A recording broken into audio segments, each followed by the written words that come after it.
नमस्कार, मी प्राध्यापक सुधीर दिंडे. आज BA द्वितीय वर्षामध्ये NGO म्हणजे काय ही बाब या ठिकाणी आपण बघणार आहोत.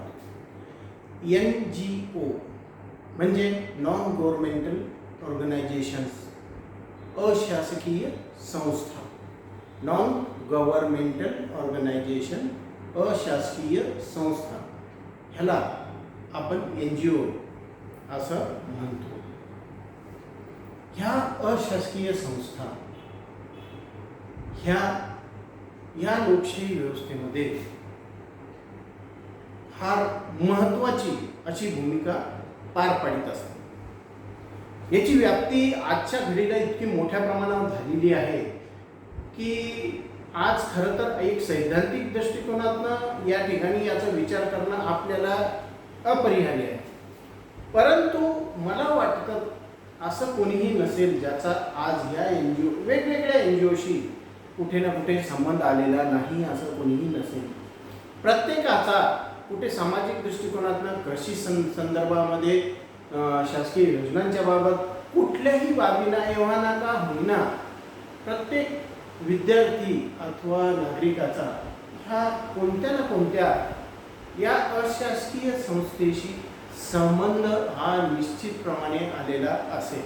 आपण बघतो ह्या NGO ह्या फार जुन्या काळापासून यांचं अस्तित्व भारतात असलेलं आपल्याला दिसून येतं. जसं की रोटरी ह्या NGOची स्थापना जवळपास 1839 एव्हाना शतकाच्या ह्या मध्यानामध्ये झालेली आपल्याला दिसून येते. म्हणजेच या NGOचा भारतामधील इतिहास हा अतिशय जुन्या किंवा फार पारंपरिक असलेला आपल्याला या ठिकाणी दिसून येतो. एक आकडेवारी असंही सांगते की भारतामध्ये 1914 पर्यंत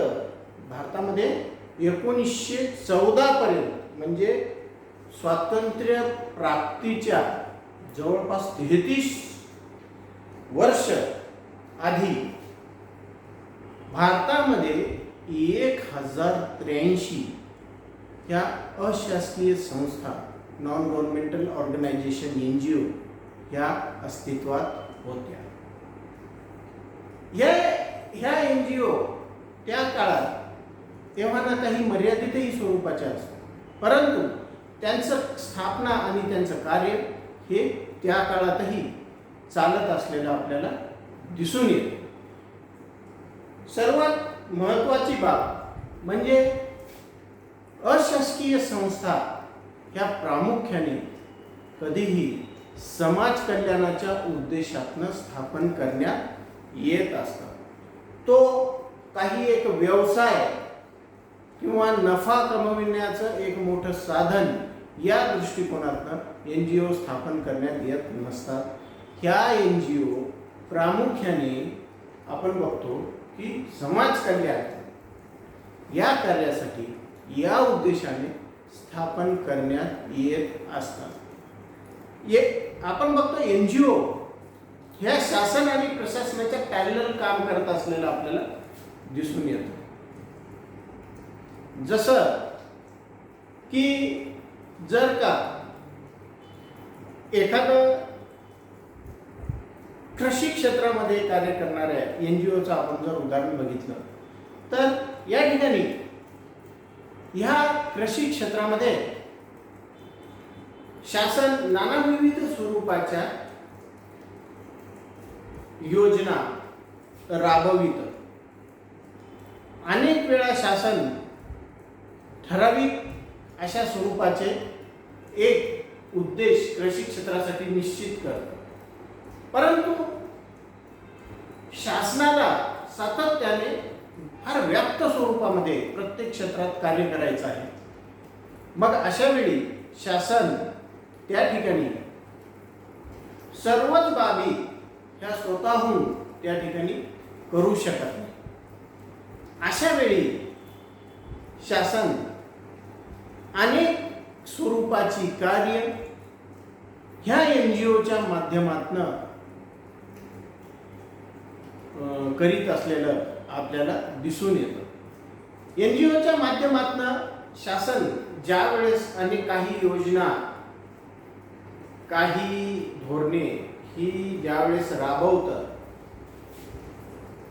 त्यामध्ये सर्वात महत्त्वाचा लाभ जो काही शासनाला मिळतो तो म्हणजे मोठ्या प्रमाणावर जनसंपर्क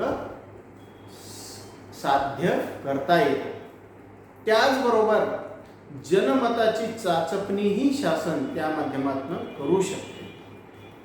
या माध्यमातून शासनाला कळते की त्यांचं जे कार्य, त्यांची जी दिशा आहे ती किती ठराविक स्वरूपाची योग्य आहे किंवा किती प्रमाणात अयोग्य आहे, आणि त्याचबरोबर यामध्ये काही बदल करावयाचा अथवा करायची गरज नाही या बाबी, आणि त्याचबरोबर जनतेचं या संदर्भात असणारं मत, या सर्व बाबी जे आहे शासनाला या माध्यमातून अधिक प्रभावीपणे समजायला मदत होत असते. या NGOच्या माध्यमातून आपण बघतो की अनेक गरजूंना मदत ही त्या ठिकाणी प्राप्त होऊ शकते. अनेक वेळा जसं की अनेक सबसिडियरी स्कीम असतात, या सबसिडियरी स्कीम मध्ये जे काही पात्र उमेदवार आहेत त्या पात्र नागरिकांची एक निकष केवळ शासनाने जर का NGOला ठरवून दिला तर त्या निकषानुसार NGO त्या बाबीचं वाटप अथवा त्या बाबीचा लाभ हा त्या गरजूपर्यंत पोहोचवू शकते. आणि ही NGO याचं कार्यक्षेत्र हे मर्यादित असतं. त्या मर्यादित कार्यक्षेत्रामध्ये त्यांचा जनसंपर्क चांगला असतो, तेथील माहिती मोठ्या प्रमाणावर त्यांच्याकडे उपलब्ध असते, आणि त्या अनुषंगाने तेथील भौगोलिक, सामाजिक, आर्थिक या सर्व बाबींचा डेटा त्यांच्याकडे उपलब्ध असल्या कारणाने तेच शासनाचं कार्य ह्या NGO खूप चांगल्या प्रकारे या ठिकाणी करीत असतात. आपण बघतो की गरजूंना अनेक वेळा ही मदत ह्या NGOच्या मार्फत होत असते. जसं आणि NGOना त्यांचं कार्य हे त्या ठिकाणी पार पाडण्यासाठी शासन आणि प्रशासनाकडूनही मोठ्या प्रमाणावर सातत्याने मदत होत असते. जसं की अनेक गैरप्रकारांमध्ये अडकलेले मुलं मुली यांची सोडवणूक करण्याचं कार्यही याच्यातही पुढाकार अनेक स्वरूपाच्या NGO ह्या घेत असतात. परंतु अशा NGOकडे स्वतःचे स्रोत त्या ठिकाणी नसतात. अशा ठिकाणी ह्या NGOला पोलीस प्रशासन अथवा लोकप्रशासन हे त्या ठिकाणी मदत करीत असते, आणि हे एकमेकाच्या सहाय्याने हे त्या ठिकाणी त्या गरजूंना मदत ही मिळण्यासाठी मदत करीत असतात. अशा पद्धतीनं ह्या NGO ज्या आहेत ह्या गरजूंना मदत करीत असतात. ही एक सामाजिक सेवेसाठी होणारी एकूण प्रक्रिया आहे. अनेक NGO ह्या पर्यावरणाशी संबंधित, पर्यावरण संवर्धनाशी संबंधित कार्य करतात.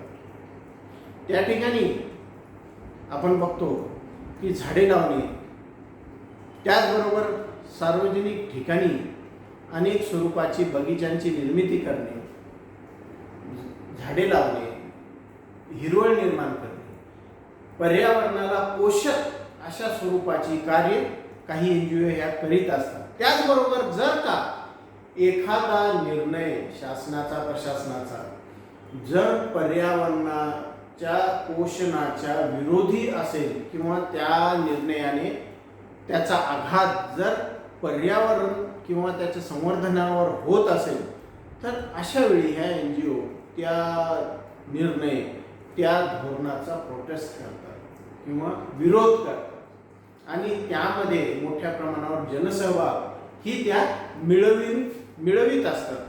अशा माध्यमातून ह्या NGO जे आहेत ह्या समाज उपयोगी अशा स्वरूपाची कार्य करीत असलेली आपल्याला दिसून येतात. ह्या NGO ज्या आहेत ह्या अशासकीय संस्था विविध अशा क्षेत्रामध्ये कार्य करीत असलेल्या आपल्याला दिसून येतात. सामाजिक अनेक वेळा आपण बघतो की जर का बालविवाहामध्ये मोठ्या प्रमाणावर काही NGOनी पुढाकार घेऊन असे बालविवाह थांबवलेले आहेत आणि ज्या ठिकाणी त्यांना असं वाटते की कायदेशीर दृष्ट्या आपण कमी पडत आहोत तर त्या पर्यायाने प्रशासनाचीही त्या ठिकाणी मदत घेतात. काही NGO या सांस्कृतिक क्षेत्रामध्ये कार्य करतात, काही पर्यावरण या क्षेत्रात कार्य करतात, तर काही आरोग्य क्षेत्रामध्ये कार्य करतात आणि काही या कृषी क्षेत्रामध्ये कार्य करतात. अशा नाना विविध स्वरूपाच्या क्षेत्रामध्ये या NGO कार्य करीत असलेल्या आपल्याला दिसून येतात. काही NGOचं क्षेत्र अतिशय मर्यादित असते, ठराविक विभागापुरतंच असते, जिल्ह्यापुरतं असते. काही NGO या थोड्या अधिक व्यापक असतात, राज्यव्यापी स्वरूपात त्या ठिकाणी सर्व राज्यामध्ये त्यांचं कार्य त्यांच्या शाखा ह्या पसरलेल्या आपल्याला दिसून येतात. काही NGO ह्या देशव्यापी स्वरूपाच्या असलेल्या आपल्याला दिसून येतात. विविध राज्यांमध्ये त्यांच्या शाखा आणि त्यांची कार्य हे चालत असलेलं आपल्याला त्या ठिकाणी दिसून येते. तर काही NGO ह्या आंतरराष्ट्रीय स्तरावर सुद्धा कार्य करीत असलेल्या म्हणजे विविध देशांमध्ये त्यांची शाखा आणि त्यांची कार्य चालत असलेले आपल्याला दिसून येतात. आजच्या ह्या परिस्थितीत ज्या ठिकाणी LPG म्हणजे लिबरलायझेशन, ग्लोबलायझेशन, प्रायव्हेटायझेशन या धोरणाचा 1991 पासून ज्या वेळेस भारतामध्ये स्वीकार करण्यात आला, हे धोरण राबविण्यात आले, तेव्हापासून आपण बघतो की ह्या NGOचं महत्त्व हे शासकीय सेवेमध्ये शासकीय सार्वजनिक क्षेत्रामध्ये खूप मोठ्या प्रमाणावर वाढलेलं आपल्याला दिसून येतं. अनेक स्वरूपाच्या योजना, धोरणे ह्यांच्याशी संबंधित असं पॅरल वर्क किंवा हे कार्य ह्या NGO मोठ्या प्रभावीपणे करीत असलेल्या आपल्याला त्या ठिकाणी दिसून येतात.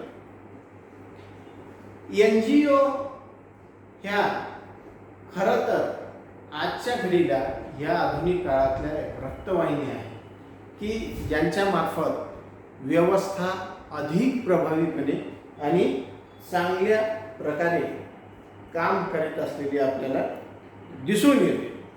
आपण बघतो की ह्या NGOचं जे काही कार्य चालतं हे अतिशय लोकशाही दृष्टिकोनातून चालत असलेलं आपल्याला दिसून येतं.